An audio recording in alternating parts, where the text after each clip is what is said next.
Vamos lá então. Hoje vamos olhar para uma leitura bastante radical de um dos livros mais enigmáticos da Bíblia. A questão que se levanta é esta: e se o Apocalipse não for sobre o futuro, mas sobre um passado que já aconteceu? Ora bem, para começar, olhemos para esta comparação.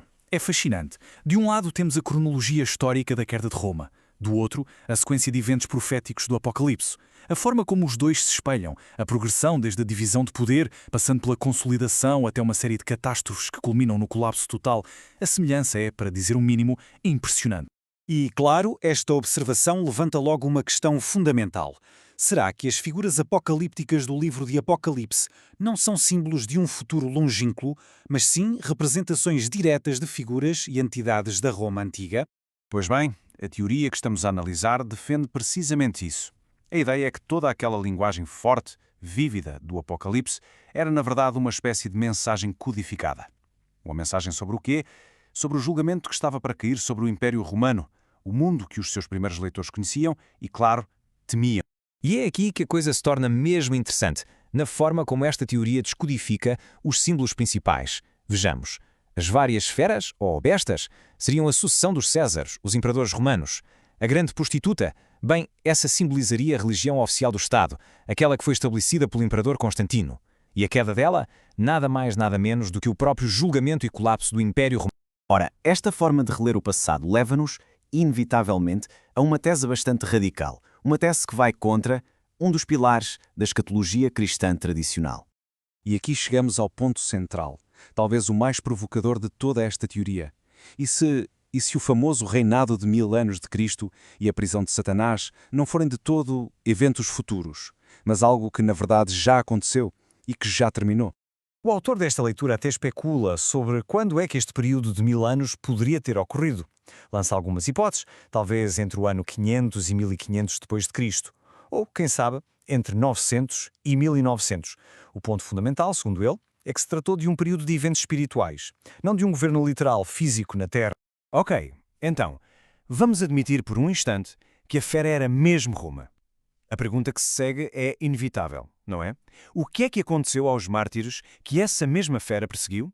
Bem, é para encontrar essa resposta que esta teoria mergulha a fundo no texto, especificamente no capítulo 20 do Apocalipse. A primeira questão a resolver tem a ver com o tempo. Quando exatamente é que Satanás é aprisionado?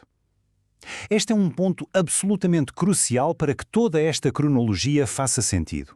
E o ponto-chave, segundo o texto do Apocalipse, é que estes dois eventos são simultâneos. A prisão de Satanás por 1000 anos e o reinado das almas com Cristo acontecem ao mesmo tempo, durante exatamente o mesmo período.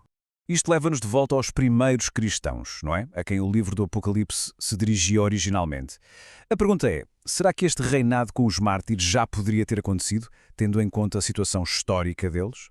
O argumento para um reinado no passado baseia-se em várias pistas do próprio texto. Primeiro, logo em Apocalipse 1, há a promessa de mostrar coisas que em breve devem acontecer, em breve. Depois, os mártires que reinam são precisamente aqueles que foram perseguidos pela fera, que nesta leitura é Roma. Ora, se a perseguição oficial acabou por volta de 313, a teoria sugere que as almas desses mártires estavam, por assim dizer, prontas para reinar com Cristo logo a seguir ao fim da Era Romana. E aqui entra um conceito fundamental, a primeira ressurreição. É crucial perceber que, nesta interpretação, não está a falar de uma ressurreição física, de corpos a levantarem-se na terra. Não, trata-se de uma ressurreição espiritual, em que as almas dos mártires sobem para reinar com Cristo no céu. O texto diz que o resto dos mortos, esses só voltariam à vida depois do fim dos 1000 anos. Avançamos agora na história. Os 1000 anos acabam, Satanás é finalmente libertado. A questão é, o que é que ele encontra? Que mundo é este que o espera para a sua campanha final? Isto levanta um problema de lógica que o autor da fonte aponta. Pensem nisto. Se o mundo tivesse acabado de passar 1000 anos sob o governo perfeito e direto de Cristo, como é que seria possível Satanás, de repente, enganar bilhões de pessoas tão facilmente? Parece improvável.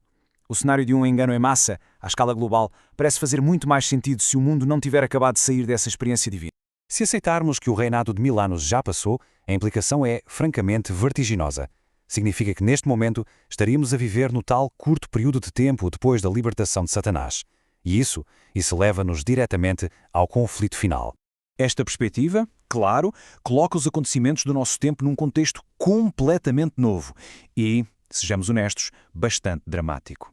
A sugestão é que Satanás já foi libertado e que está agora mesmo a juntar as nações para a guerra final, para a batalha do Armagedon.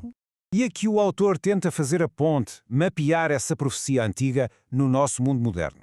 Quem seriam hoje as forças de Gog e Magog? Bem, as especulações são várias. Poderiam ser as nações do mundo, talvez representadas pela ONU, poderiam ser líderes globais específicos, ou talvez uma coligação formada para um ataque final a Israel. Ou, numa leitura mais moderna, poderia ser um ataque tecnológico à humanidade, inteligência artificial, controle digital, esse tipo de coisa. Para terminar, é absolutamente crucial percebermos uma coisa: a forma como o próprio autor desta teoria enquadra o seu trabalho.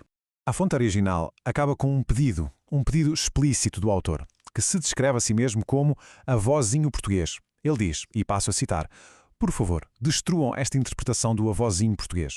Ou seja, ele não está a apresentar isto como uma verdade absoluta, como uma doutrina.